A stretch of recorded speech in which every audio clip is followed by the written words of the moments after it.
Hey everyone, now I will show you how you can animate an object along a custom path on Premiere Pro. So first, you have your clip right here. I have this elephant as an object, for example, and what I'm gonna do is I'm gonna click on the timeline where my object is located, which is right here, and I'm just gonna go to the motion right here, and I'm gonna click on the start of the timeline, and I'm gonna click the stopwatch on the position right here. I'm just gonna click on it. And you want to go a few seconds forward on the frame.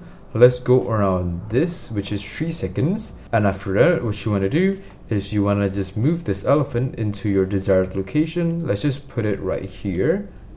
Alrighty, and what I'm gonna do is I'm actually gonna tweak with these little dots right here that I can adjust, which is I can just pull this up right here. And what I'm gonna do next is just I'm gonna test it and hit play from the start, and let's click. Alright, as you can see, the elephant is now moving. If you guys have any questions, you can just leave them in the comments below and I'll try to answer all of it. Be sure to subscribe, and thanks for watching.